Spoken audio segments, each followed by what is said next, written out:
it is with great pleasure that I get to introduce Joshua Barron. Josh, feel free to start sharing your slides at any time. Joshua Barron is a program manager at DARPA, the Information Innovation Office. He got his PhD at UCLA in cryptography and spent time at Rand Corporation doing analysis of DoD policies, which put him in the perfect position for his role at DARPA since 2017, where he's been a great patron of applied cryptography, privacy, and anonymity. And by that, I mean that he has been the program manager running quite a few programs that many of us have participated in or heard of or contributed to. That includes the RACE program for secure multi-party computation and hidden communication protocol, the CSL AIE program on homomorphic encryption and privacy-preserving machine learning, the Brandeis program on differential privacy, software on obfuscation, and most pertinently to us, they recently started a year and a bit ago program on zero knowledge, the Civ program. I'm excited to hear what Josh to say about the Civ program and more generally pushing the limits of zero knowledge applications. We have time until the top of the hour, so that leaves 40 minutes for the talk and time for a couple of questions. Please put your questions in the chat Slack, in the Skype chat, so I can moderate them. And Josh, the stage is yours. So what I want to talk about is some of the results that we have initially been doing in our program. The program started about a year ago,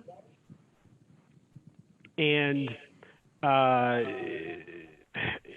so we'll get in. It's been very exciting. Quite honestly, in a lot of DARPA programs, it can take some time just to kind of get off the ground. But as I'm sure everyone in this meeting knows, zero knowledge is such a vibrant technology, and everything is moving so fast that, kind of unsurprisingly, within the first year, we've gone pretty far. So next slide should be slide 2. That one should say cryptographic programs at DARPA. So I guess I should take a really quick step back and tell everyone what what is this DARPA anyways? So DARPA is the Defense Advanced Research Project Agency. We are an agency under the Department of Defense, the United States Department of Defense, and our purpose is to fund research, specifically to prevent technological surprise. So we've been around since about the 1950s, and really over the last 10 to 15 years, DARPA has realized that specifically cryptographic technologies represent a substantial area of interest that we really should be investing in. And so it all began with a program called PROCEED, which is about fully homomorphic encryption. Just over 10, 12 years ago, a program manager named Drew Dean was the very first program manager here to start a crypto program. I should just say that so DARPA is this agency which is really funny in the sense that every one of us who works for DARPA, all the program managers who run programs, we're all temporary employees. So we all came from somewhere and are not going to stay at DARPA. We are term limited. I think it's 6 years. So my background is I used to study secure multi-party computation, then I worked at Rand Corporation, and now I'm here, and I'll go somewhere else after this. And so Drew, likewise, was at SRI at the time and started doing crypto programs. And then it's kind of gone on from there. So we've looked at everything from anonymous communication in Safer and now the RACE program, and to kind of building privacy-aware systems in Brandeis. We did a pretty big theory push in indistinguishability obfuscation in Safeware. And we're running, I would say, about 4 programs right now relevant to cryptographic technologies. One is this program I mentioned called RACE, specifically looking at could you use MPC to build a resilient backend for secure distributed messaging, Civ, which I'll talk about today, cooperative secure learning, which is a smaller effort, specifically looking at the intersection of artificial intelligence with technologies such as fully homomorphic encryption, differential privacy. And then there's another program that just got going in a different office. So there are 6 offices in DARPA. I'm in the I2O Information Innovation Office. It's like the Big Data and Cyber Office. There's a Microtechnologies Office that runs like hardware, and they just started a program called Deprive, specifically to build a hardware accelerator for fully homomorphic encryption. But we're here to talk about zero knowledge. Let's go to the next slide. So page 3, which should have the Civ goal. It's about developing computer science theory and software to create mathematically verifiable public statements derived from hidden sensitive information in order to publicly yet securely communicate about DoD capabilities. So we're from the DoD. We need to kind of state things in terms of DoD speak. But really, this is about, again, something that shouldn't be a surprise to all of you. How do we enable verification while keeping secrets? And really, this is like a canonical kind of function of any national security establishment, right? Like, how do I tell you a thing relevant to my interests without having to tell you the full details of how I know it? And zero knowledge is the technology for that kind of thing. And so what I would say is that, so ZK has been around since the late 80s. The last 5 years or so have seen a really increased, remarkable pace of achievement, largely related to cryptocurrency and blockchain technology. And so the real functional drive with Civ was, okay, cool. So like we can do things related to that space. What about other spaces, potentially relevant to the Department of Defense? Could we have zero knowledge that's relevant for them? Next slide, slide 4.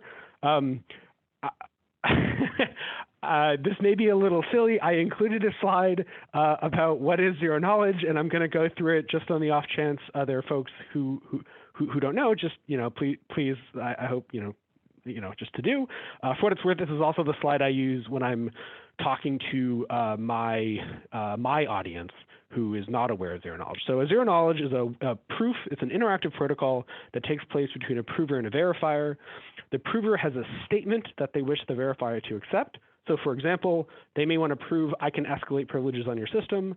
And then they have some secret, which is hidden information that the prover leverages to prove the statement. So basically, they exchange a bunch of messages. And at the end, the verifier either accepts or rejects the proof. By the way, I tend to say secret rather than witness. Witness is the term, of course, but I find talking to people, the use of the phrase witness is kind of unhelpful. Okay, a zero knowledge proof has to satisfy 3 security properties: completeness. If the statement is true, then the verifier will actually accept the proof. Soundness, I can't prove a false thing. If the statement is false, the verifier will not accept the proof. And finally, zero knowledge, the verifier only learns whether the statement is true or not, and in particular, doesn't learn anything about the secret. So slide 5. So why? Let's go on. How is it done today, and why would the DoD care?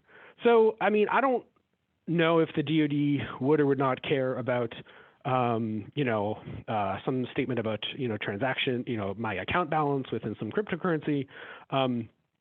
But broadly, what we defined were 3 different areas that we wanted to prove things in zero knowledge. And I think one of the most important things to say about the Civ program is that it's really as much about what we could prove in zero knowledge as much as actually building zero knowledge proofs, right? I think we can all believe that we can build efficient zero knowledge proofs in many settings, and it's certainly true that our program is chasing that. But we're just as much proving, what are the classes of things for which I could give zero knowledge proofs. And so here are 3 different classes that we stated at the outset would be interesting. So one is specifically statements about software. So for example, could I prove that a system is vulnerable without ever revealing the underlying vulnerability or exploit? Basically, can I give a zero knowledge proof of vulnerability or a zero knowledge proof of exploitability? I really like this case because it really speaks to something that is trivially doable in a theoretical sense, in the sense that what you're really doing here is a very special kind of zero knowledge proof of computation. And what you have to do is you have to take this computation model, which is to say an exploit, and you have to reason about it formally. We know we can do this. The only question is, do the formalisms actually exist? Right? So we know we can do this, in a theoretical sense, but in the practical sense, kind of what's doable. And so also proving security is quite difficult because it's kind of it's a universal proof. Proving insecurity is a certificate. It's an existential proof. You just have to show that it exists. And so I view this as kind of a stepping stone into broader reasoning about software. But then, kind of writ large, and this is much more in the wheelhouse, I think, of quote unquote standard zero knowledge statements about computing. So, but algorithms, could I prove data provenance without ever revealing its source or how it was processed? So this is actually largely inspired by Aaron Termer's paper Photo Proof, where they were manipulating images and showing that you could use proof-carrying data to show that the images were correctly formatted and correctly came from the right places. But also, for example, and this is actually a thing we're very close to doing in our current program, I could take like a machine learning classifier, and without actually revealing the classifier, you could run tests. You could hand it a bunch of sample, test points and see what its outputs are without actually having to reveal the underlying classifier itself. Or in inputs, you could prove that a machine learning classifier was created following appropriate regulations without ever revealing any of the training data, right? So if the training data had the correct tags, you could, prove a zero knowledge proof, of course, that, everything was trained based only on data that had the right tags. And then finally, and again, I'm going to admit that this is intentionally bombastic, statements about socio-technical interactions, which really is about, and in its kind of generality, is about how do we even start reasoning about the intersection of technology and the world. What I had put here, which just to be very clear, we're actually not doing in the Civ program, was could you prove that the North Koreans had exploited a particular system without ever revealing USG intelligence on North Korean capabilities? And I did that. This was when, so for folks remembering, this was when the North Koreans had attacked the Sony Pictures, and there was like this one security company in the Silicon Valley who was like claiming that no, it like wasn't the North Koreans. And so this was like could we have proved in zero knowledge that we knew that it was?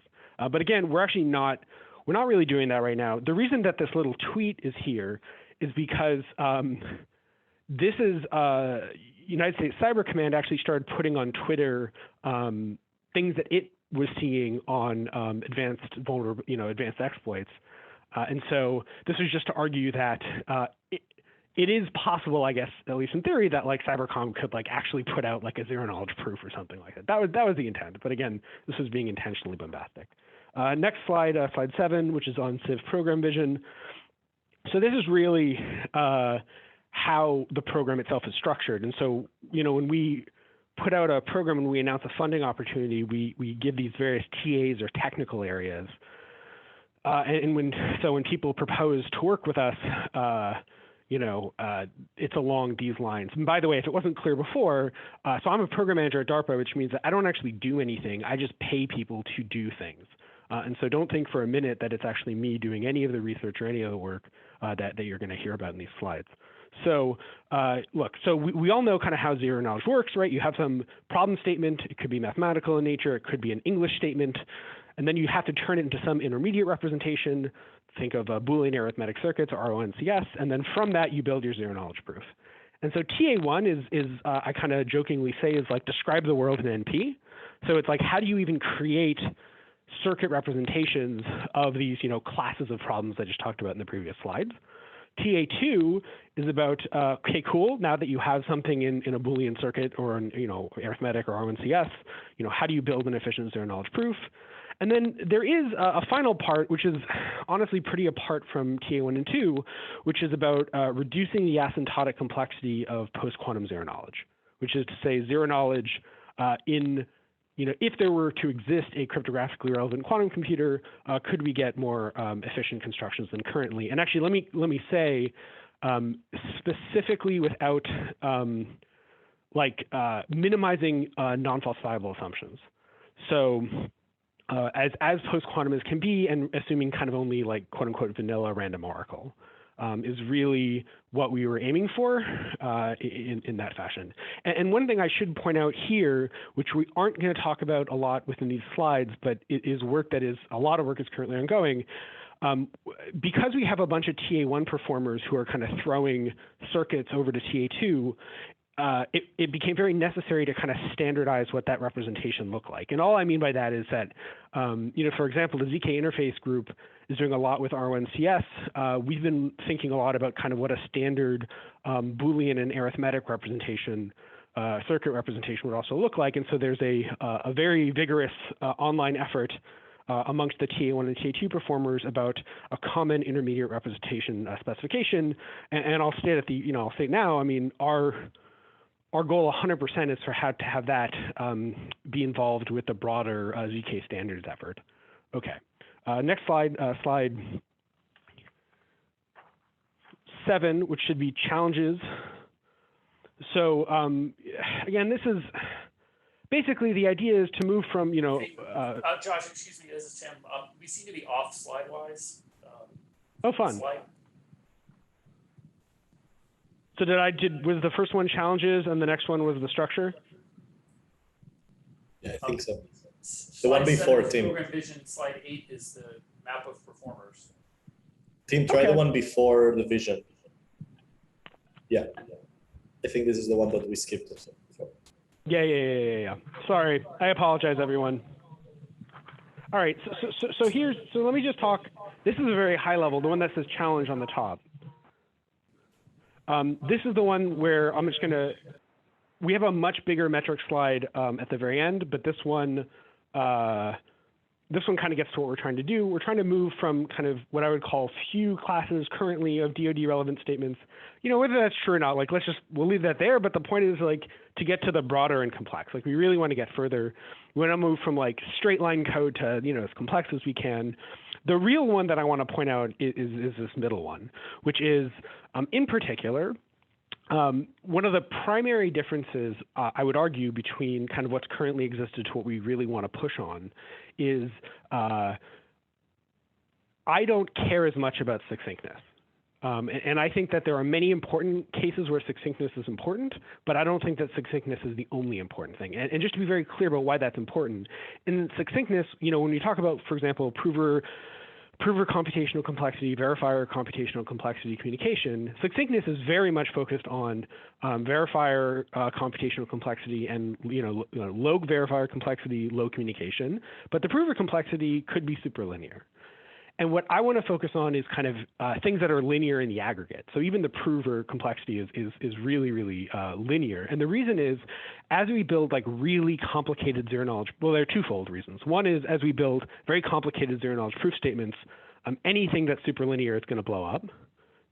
And the second is that I think that there are many different cases where so succinctness is best for like blockchain purposes, right? Where I don't want to add anything really to the overarching protocol, otherwise things just blow up.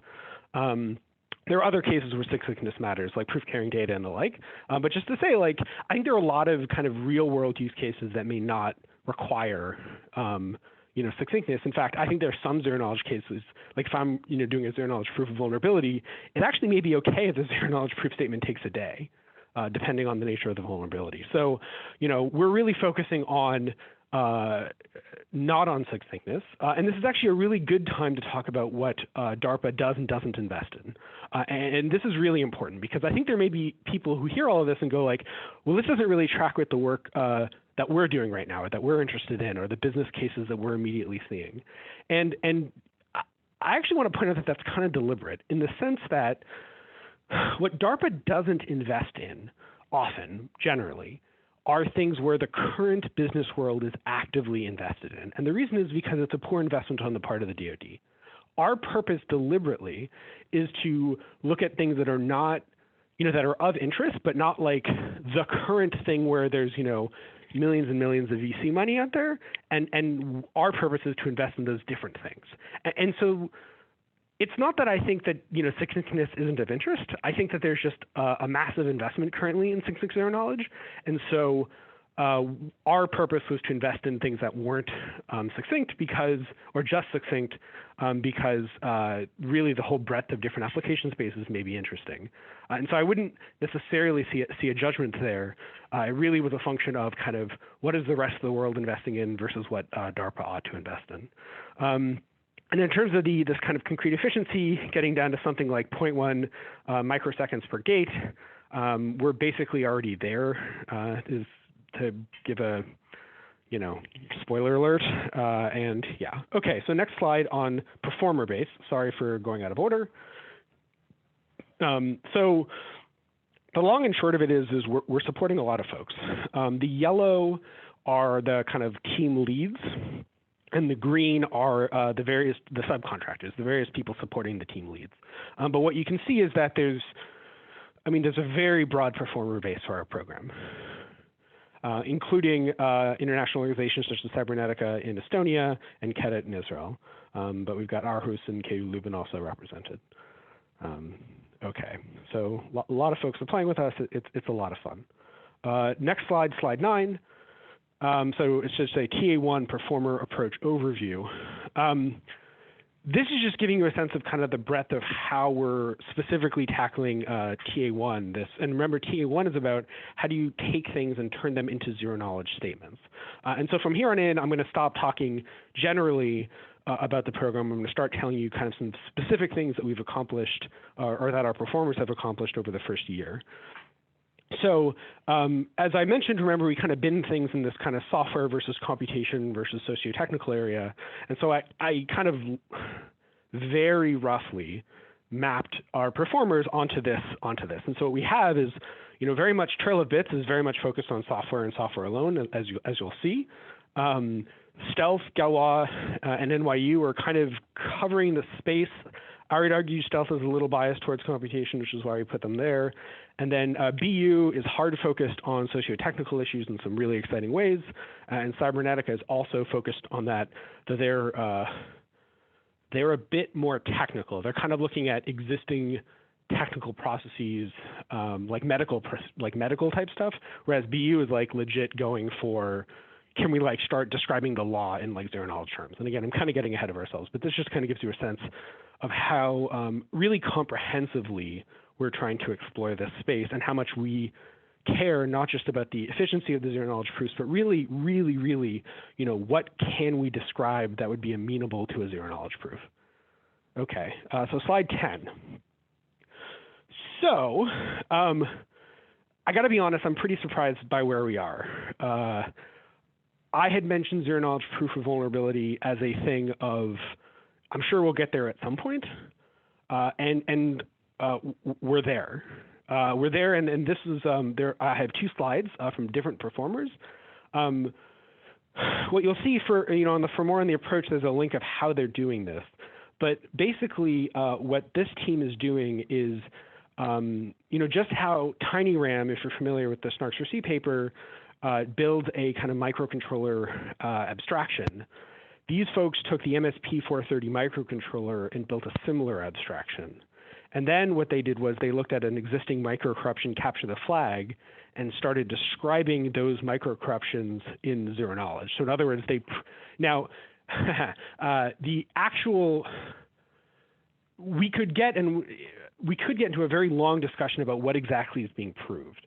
In this case, it's a little easier in the sense that, for example, you would prove that, in this case, you're proving, for example, that you can unlock a smart lock when a microcontroller controlled smart lock when the key is already been thrown away. So the only way you could have unlocked a smart lock was via some exploit. This is kind of like popping calc in a normal computer, right? So you're not. In other words, the statement is, I can pop calc or I can unlock the smart lock, and therefore the underlying proofs, the statement itself doesn't reveal the underlying method. I'm getting a little ahead of myself. What I mean by that is that if you're not careful, when you talk about vulnerabilities in zero knowledge, the statement itself is very leaky.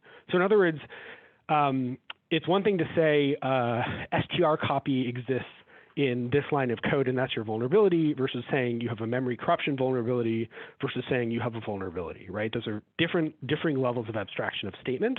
And the more general you go, the less you're leaking about the exploit within the proof statement, but the more general and therefore the more complicated the actual zero knowledge proof is. Okay, and what we see here is that, I guess what are these? This is like a dozen different names for microcorruptions. The proof time takes from anything from 30 seconds to 360 seconds. The gate count gets up to, that looks like 190, that's about 200 million. And it takes about 5 minutes to verify. And the point here is that we can do this because the actual architecture itself is very small. It's a microcontroller. Where we are going, though, is to move towards an x86 architecture.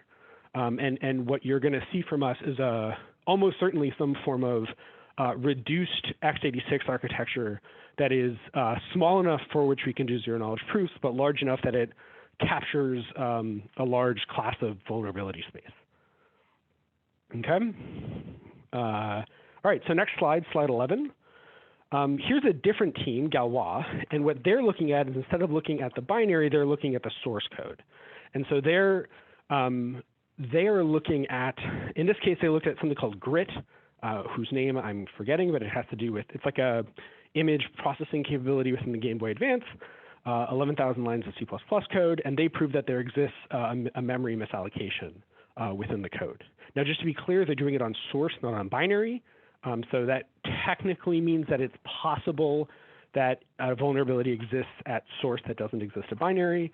But when you start reasoning about source, there are a lot more abstractions that you can play with. And so let me take a step back and just say, DARPA and the broader world have invested for over a decade in talking about formalisms to describe software.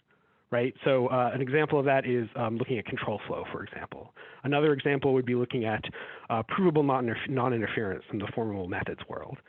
And what we're basically doing is we're building on the last decade or decades in research on the formalisms about cybersecurity to leverage them to create zero-knowledge proofs. And so this is just another example of that work. And so the question within Civ is not, can you give a zero-knowledge proof of exploitability or vulnerability, but for how complex a system can you do it, and with how much generality? And I have no idea, and I'm really excited to see kind of where that goes. All right, so slide 12. This is a totally different thing.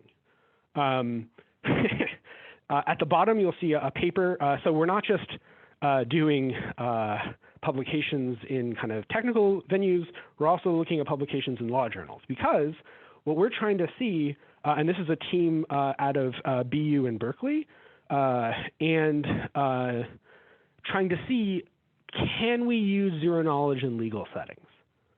And the answer is I don't know, but this paper really starts to put out a kind of a formal framework to think through where zero knowledge may be applicable. This team is also looking at kind of policy processes where zero knowledge may be applicable. So, for example, it may be the case. It may be the case that a government wants to argue that they are treating juveniles fairly or correctly for some definition, but they may have problems from a privacy perspective of actually releasing the concrete data. So could you give a zero knowledge proof in that setting? By the way, let's step back and say, like, even if you could give a zero knowledge proof, there are very kind of interesting transparency issues associated with zero knowledge proofs in this, and so we're also looking into that as well.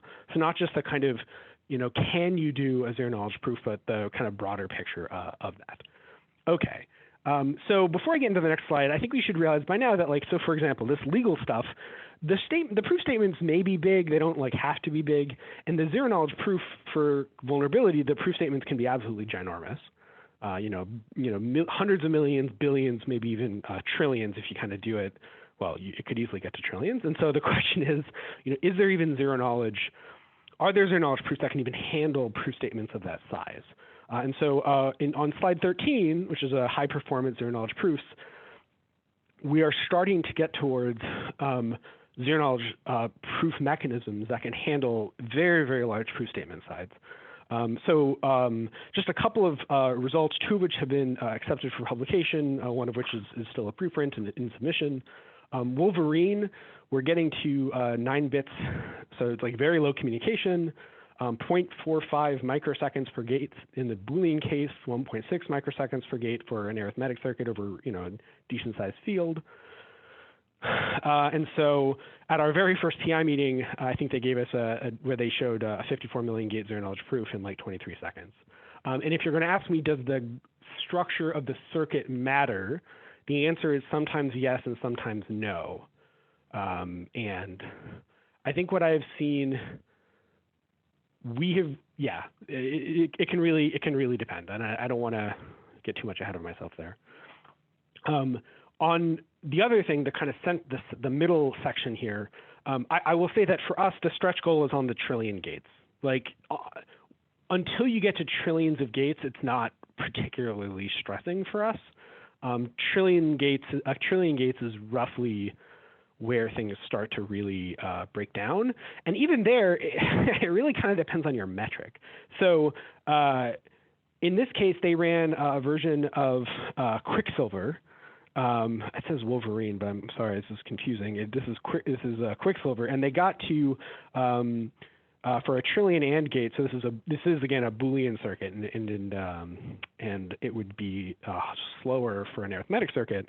We're at 67 nanoseconds per AND gate, and this took about 19 hours of total computation time. I believe, if I remember correctly, this is just like running SHA a bunch of times. But the other thing to know about this, and this is that it also cost, I think, what, $65 in AWS. So if you care about the time, yeah, sure, it's about a trillion gates, but the actual cost is really low. And I think they figured out that they could kind of do it for $5 if they used a different instance size, and it would take longer. So like I said, about a trillion gates is where things get to be, complicated with a capital C. Now, there may be those of you in the room for whom, even a minute is way too slow, and I think that is entirely, a thing. But anyhow, so this just kind of gives you a sense of how broadly we're looking. Galois has a really cool result called mac and cheese. The one thing that's really cool with them was that just the total amount of total memory they used was just enormously small for a billion gates. And I think they've gotten smaller than that. Also there's issues, of course, with pipelining and other things that you have to deal with. One of the things that we're noting is for a circuit of this size, just ingesting the circuit in order, there are real issues associated with memory on a compute node associated with a lot of this stuff. But okay, next slide 14. This is another result that I'm really excited about. This was just put on arXiv, I think, last week. I know there are a lot of folks who are focused on formal verification associated with zero knowledge. Unsurprisingly, a lot of folks have been focusing, like we have, on MPC in the head, because a lot of the formal verification components were developed initially for MPC, and so MPC in the head is kind of a natural place to go. What's really cool about this particular work is that it's not just formally verifying the code. The entire pipeline process is formally verified. We're doing automated generation of code, all via formally verified processes, which is pretty exciting. Kind of unsurprisingly, the output code is less efficient than the previous slide, but this is the thing that we're doing. Okay, slide 15. So we're doing a lot in the theory world. Let me also say at the outset that there may be people here, especially who, for example, are performers for me, and they didn't see their work here. Let me just say that in many cases, the reason I'm not including other people's work was, one, just timing, and two, I'm only so smart, and there are only so many things I can intelligently talk to, and there's a whole lot of work, for example, in the linear complexity 6 things zero knowledge that I just didn't want to get into because there's just so many different caveats as to what does and doesn't count as linear complexity, but there's been some very exciting work there in the last year, much of it funded by us. But here are some really cool theoretical results that we're also doing, and some other fun results. We're doing a lot of work on instantiating Fiat Shamir via LWE. So if you wanted to instantiate Fiat Shamir via something provable, there's some just very exciting works that have happened in the recent last year. We're also funding, and this is kind of very theoretical and funny, first ever, it's a quantum proof of knowledge using only classical communication and a verifier. So you have a quantum prover, and they want to prove knowledge of something, and they want to do it only via classical channels and only to a classical verifier. Can you do it? And the answer is yes. It's some really cool work following from Mahadev and Vazirani and Vidic, just awesome stuff.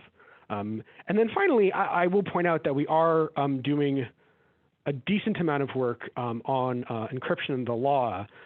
So particularly protecting cryptography against compelled self-incrimination, abuse-resistant law enforcement access systems. There really isn't the primary focus by any stretch of our program, but folks are doing this under our funding, and I think it's really important work, and I'm excited to see it. So finally, slide 16. This is just a giant table of metrics of what we're trying to achieve. Whether you find this interesting or not is, I just want to put it out there for context of what we've been talking about with our performers. What I will say to you is I am still very much in search of how, as a community, to measure where we want to go. And in particular, where I think I want to go, rather than just talking about these numbers, is actually by talking in terms of either specific or generalized use cases, and talking about progress towards those use cases. At the outset of the program, especially because our TA1 performers weren't there, and so we just weren't even thinking about what are the potential use cases of our tech, because that really comes from our TA1 people. I didn't want to talk about use cases particularly, but what you're seeing is that we have the use cases. In fact, what you've seen in these slides is really a very, very small representation of the total space that we're examining. And so I think what you'll see from us moving forward is maybe less focusing on the kind of per gate complexity and more focused on other stuff. Actually, and I should say, and I'll stop talking because I know I'll give 5 minutes for questions. One of the things we're seeing is like, maybe it doesn't make sense to talk about per gate complexity or per constraint complexity or anything like that. Maybe we need to be talking about kind of more, you can kind of raise the abstraction level. So like maybe it's per SHA instance, maybe it's per, whatever it is. Anyhow, so yep, that's the long and short of what we're doing. I'm happy to answer questions. And again, please accept my apologies for doing this over the phone versus being on camera. Thank you, Josh. We have time for a few questions. If you'd like to ask a question, anyone, please say so on the chat. There were a flurry of questions as you were speaking, Josh, but many of them were actually answered by people who are on the program and could contextualize. If anybody wants to speak up, just feel free to unmute yourself and ask the question. I'll ask a question. No one else is gonna jump in. Yeah, I actually had a question about some of the use cases. So for example, like proving the pipeline in zero knowledge or proving vulnerabilities in zero knowledge. And I was just kind of curious where some of those use cases came from and if there are other use cases that you heard of that didn't quite make their way into the program. Yeah, so, well, first of all, the primary place for creativity on use cases are my performers, right? I admit I came up with zero knowledge proof of vulnerability just because I knew it was a very meaty one. It would drive us towards large proof statements, and just kind of speaking candidly would firmly place us within it. Well, anyhow, it would be an interesting thing that I think DARPA would want to see. But in terms of what other things in that space, we are just starting to explore that. And I guess my answer, a kind of non-answer, is we're starting to talk to folks in the kind of formal verification world. It's been funny in the sense that they are some of the few people that you can use the word circuit to, and they actually know what you're talking about versus a physical circuit. But they see the world pretty differently because the formal verification people are largely just trying to find inputs to circuits versus trying to build the instances or build the circuits themselves per se. And so it's looking at things with a different perspective. I continue to believe that that intersection, though, of zero knowledge people who play with circuits and formal verification people who also play with circuits is meaningful. But we have yet to mature what that space is yet, though I do expect we will in the program. So I don't have a good answer for you, but I guess it's just an observation that what we are in search of is any other community who sees the world kind of like we do, and kind of like, will you play with us and can we do things together? It's kind of where we are. So by the way, an Thank you. example Dara, please ask of your that. question. Oh, sorry. Yeah. Go ahead. Well, no, I'll take. I mean, okay. I'm sorry. Please, yes. Next question. Apologies. Okay. So I was going to ask about proof of complexity. Why focus on asymptotic proof of complexity being strictly linear rather than constants? Because obviously a log n factor in complexity is roughly equivalent to a constant because it's not going to be larger than say 64 if it's log base 2. Yeah, that's a great question, and the short answer is ultimately we're not going to care, because it's all going to fall out because once you start talking about trillion gate circuits, the constants are going to dominate. I mean, whatever it is, either it's the log squared. Some of these aren't just log n, right? Some of these are more than that. They're really polylog for some real poly term, and that gets a little complicated. Yeah, and so you're 100% correct. It is entirely possible. In fact, I think certainly if you look at the theory literature, almost a certainty that asymptotically linear solutions may have ginormous constants. Right. In fact, if you actually look at our last slide, I actually think I state the constants I do on the communication. And, no, yeah, it's not a big deal. We actually don't state, other than in our TA33 theory part, we actually state things in terms of constants like 10 or 100 versus asymptotic complexity. So it's really more than just talking about asymptotically linear. It's being like linear with small constants. But you're right. And on the issue of proof of memory, you can split up a circuit and use IVC. So is that not a general solution to the problem? So I think we're looking at a whole host of different solutions, to be honest with you. And so I wouldn't. I know our performers are taking a number of different approaches, and I don't think they're taking a single one, and so I should leave it there. I mean, there's both in terms of putting things into smaller subcircuits. I think they're just more general software pipelining issues, kind of a larger system architecture, approach. Again, sorry, that's not a great direct answer to what you're saying. No, that's fine. I'm happy to report that this discussion is creating a flurry of additional activity on the chat, which will have to stay on the chat because we have to move on. So thank you very much, Josh. I look forward to continuing the discussion over the next few days. And back to you, Daniel. Thank you, everyone. Thank you, Josh. You're getting digital claps.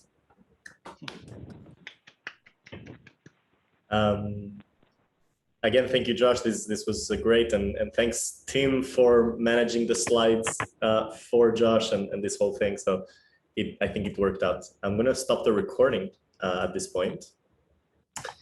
And